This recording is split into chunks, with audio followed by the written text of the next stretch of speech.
And now for the good news, To the Future with Love, written and read by Ruby Wax. Chapter 6, World Savers.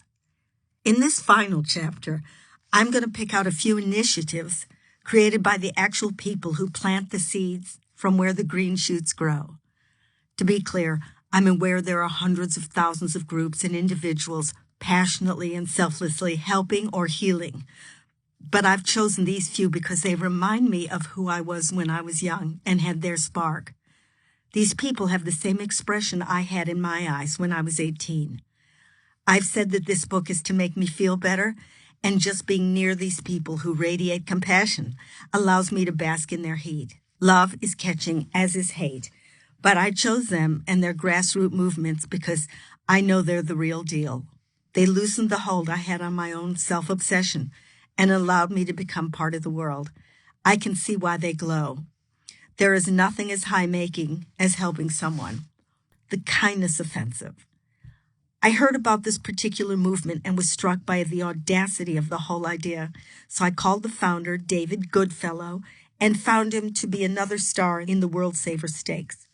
Since he started the Kindness Offensive, he's raised millions of pounds, fed over 5 million people, and given away warehouses full of goods to various causes. His story is a jaw-dropper, and I don't say that often. In 2006, his mission began as a way to mitigate his depression. He told me he'd spent the last 10 years at home, paralyzed with fear, feeling as if the walls of his room were a tight-fitting coffin. Immediately, I felt I was with a fellow tribesman. His childhood friend, Robert, told David about his bizarre hobby. He would cold call various businesses and talk the salespeople on the phone into giving him products for free. He did it by striking up a friendly conversation, making the person laugh, and creating a fast food kind of camaraderie. Basically, he schmoozes them until they break. I call it hustling, but David called his friend a phone whisperer.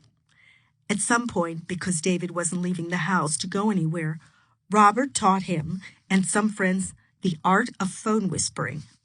He told them when they called to be aware of their facial expressions, posture, and tone of voice and attitude, even though they're on the phone.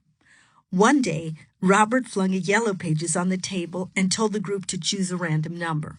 They chose a local Domino's pizza. Robert did his magic, and within 30 minutes, they had a free pizza delivered. This guy had a calling to call. After that, David practiced tirelessly, mostly getting phones slammed down on him. But on one glorious day, a miracle happened, and he got a pizza. A successful call can take hundreds of tries and take weeks or months, but eventually, like with any great skill, you get the knack. 10,000 hours, you'd be an artist.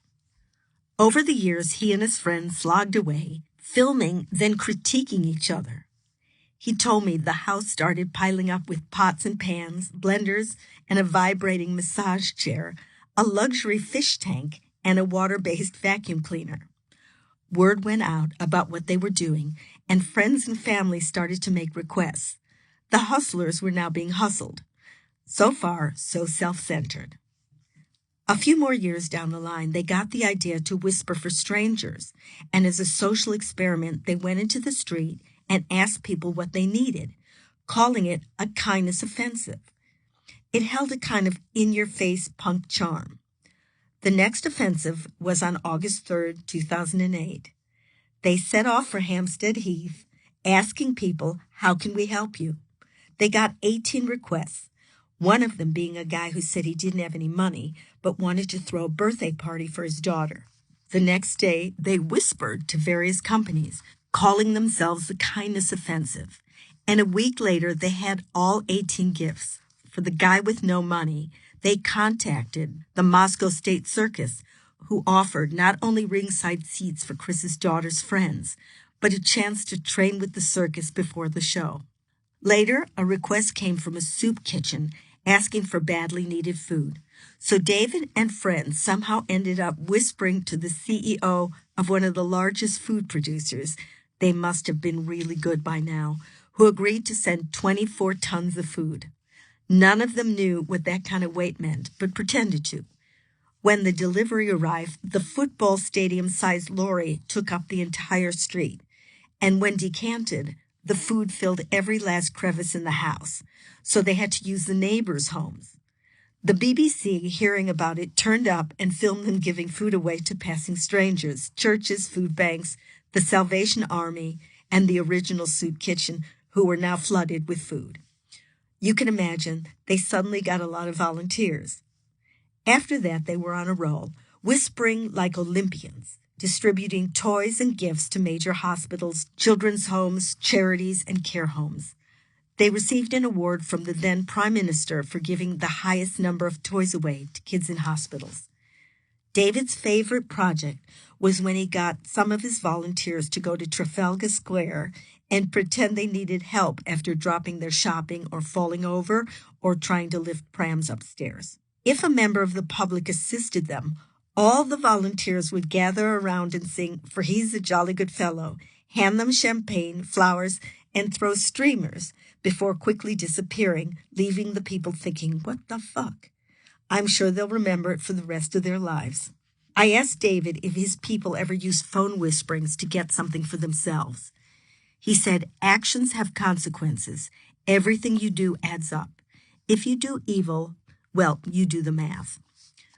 When he gets someone on the phone, he tells them if they donate toys, flowers, blankets, food, or whatever, the world will be a better place. The world needs heroes, and this is their chance to be one. After doing thousands of random acts of kindness, he said that if you get it right, it affirms the humanity and worthiness of both giver and performer, and the receiver and recipient. As a performer of the act, you feel worthy and your value is unquestionable. As the recipient of the act, your worth and humanity is affirmed by someone giving you a gift without expecting payback, and it's a glimpse into an understanding that there are kind people in the world, that not everyone is frightening or out to get you. As someone who suffered from depression, who was once haunted by questions like, "Am I good enough? Should I be here?" it offered me an alibi and purpose. My random act of kindness. Just before Christmas, I joined David on one of his random acts of kindness, blitzing the public. We all had to meet in Camden Town, where I was handed a hard hat and neon vest, that's their costume, and pointed to a mountain of flower bouquets that I was told to load into the kindness bus. He whispered well to score this particular vehicle. It's a red double-decker bus called the number 42, because Douglas Adams famously said that 42 is the answer to life, the universe, and everything. He wanted the interiors to look like a 1950s American diner. The juxtaposition of a British icon with a classic American interior. They whispered hard over a 3-year period, becoming intimate friends, phone buddies, with a guy in Germany who had the last remaining Wurlitzer jukebox in the world. Obviously, in the end, he couldn't say no.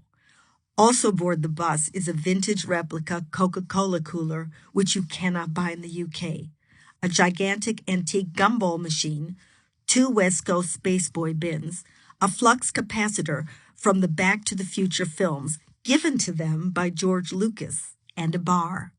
Aside from all that, there was nowhere to sit because the bus was packed with wall-to-wall flowers, toys, boxes of chocolates, cosmetics, perfume, clothes, sports gear, a department store on wheels. So the bus travels around London, making stops where you simply jump off and give a passerby a gift.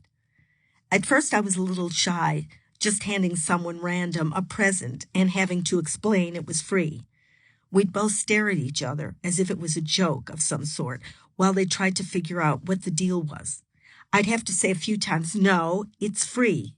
It's for you because you're you. No, there is no money involved." Then I'd see their faces kind of melt into a mile-wide smile. Some people looked in shock or they teared up, and then I'd jump back on the bus.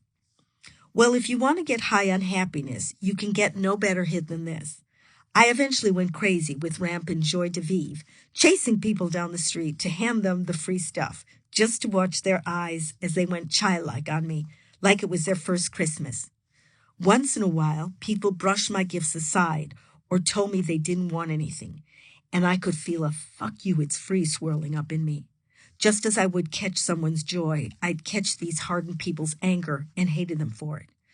David advised me to say to myself, the recipient didn't choose to be chosen. It was a random act, and I've co-opted them into a contract that they did not sign up for. Now I'm upset they aren't paying the debt. I've forced them into owing me. That's why it's best to do this thing as a hit and run. Don't hang around and expect something back, as then it's not an act of kindness. In my whole life, I don't remember giving something and not expecting something back.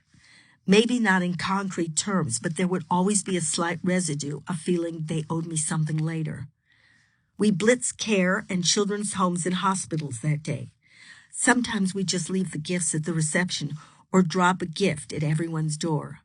I never got tired, even though it went on for 10 hours, because I was 5 years old again and wanted to play.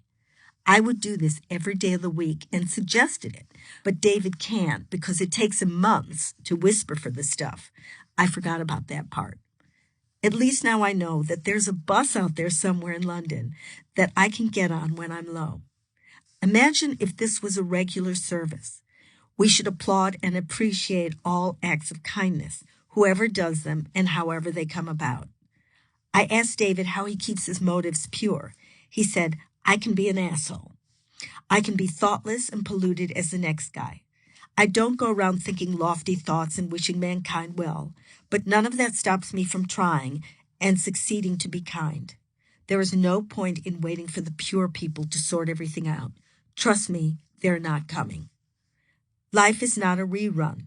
We don't have stunt doubles or understudies. We're it.